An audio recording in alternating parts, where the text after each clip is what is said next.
Have you ever thought about how a simple moment of messiness could change the world forever? Picture this: a cluttered laboratory in London, September 1928.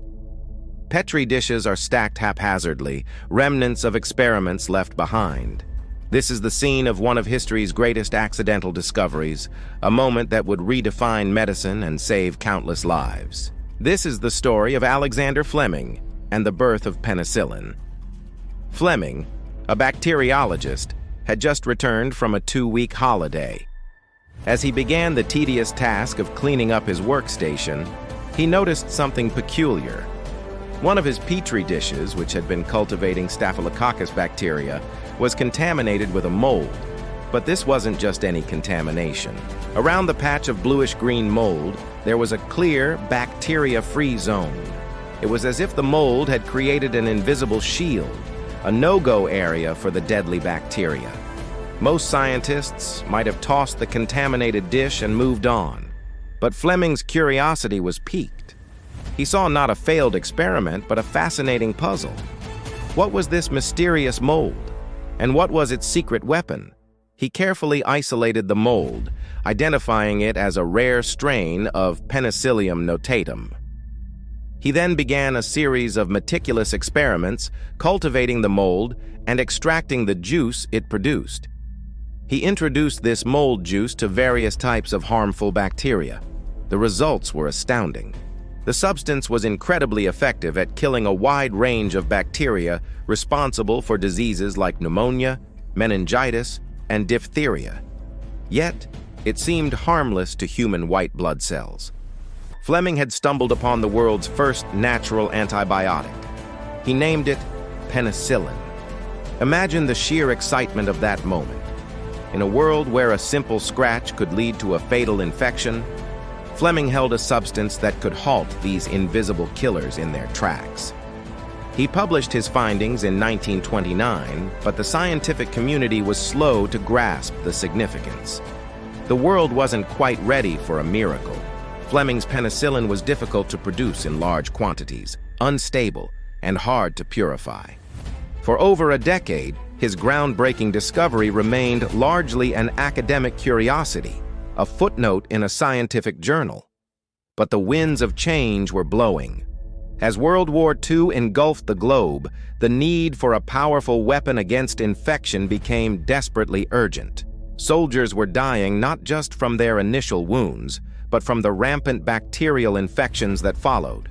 The call for a solution was answered by a team of brilliant scientists at Oxford University, Howard Florey and Ernst Boris Chain. Dusting off Fleming's old research, Florey and Chain took on the monumental challenge of turning penicillin from a lab curiosity into a life-saving drug. Their task was immense.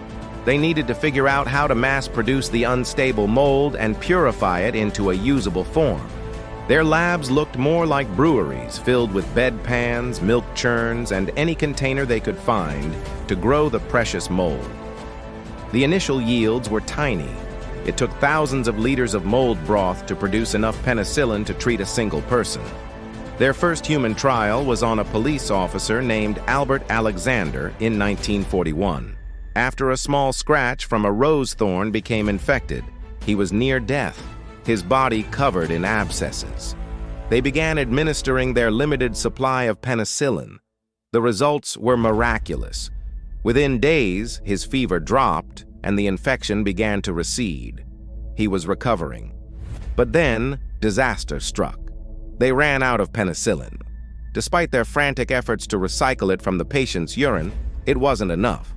The infection returned, and Albert Alexander tragically passed away. Though heartbreaking, the case proved that penicillin worked. It was a race against time. With Britain under siege, Florey traveled to the United States, carrying a sample of the precious mold in his coat pocket. He presented his case to American scientists and pharmaceutical companies. Recognizing its potential to save their soldiers, the U.S. government threw its full support behind the project. What followed was one of the greatest scientific and industrial efforts in history. Scientists developed new fermentation techniques and discovered a more potent strain of Penicillium on a moldy cantaloupe in Peoria, Illinois. Production soared. By D-Day in 1944, there was enough penicillin to treat every single wounded Allied soldier. The miracle drug had arrived, turning once fatal infections into treatable conditions. The impact was immediate and profound. From the battlefields to maternity wards, penicillin transformed medicine. Soldiers survived wounds that would have been a death sentence just years earlier. The risk of dying from pneumonia, scarlet fever, or blood poisoning plummeted.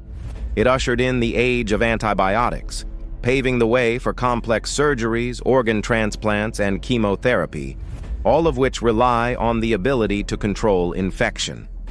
For their monumental work, Alexander Fleming, Howard Florey, and Ernst Boris Chain were jointly awarded the Nobel Prize in Physiology or Medicine in 1945. Fleming, ever humble, always referred to his role as one of chance, saying, "Nature made penicillin, I just found it." The legacy of that messy petri dish is all around us. It's in the hospitals where patients recover from major operations, in the medicine cabinet that holds a course of antibiotics, and in the millions of lives saved and extended every single year. It stands as a powerful reminder that sometimes the most profound discoveries come not from a perfectly executed plan, but from an open mind, a curious eye, and a little bit of accidental luck. It is, without a doubt, one of the greatest discoveries in medical history. Thank you so much for watching. If this story inspired you, please hit that like button, subscribe to our channel for more incredible stories from history, and share this video with someone who needs a dose of inspiration. We'll see you in the next one.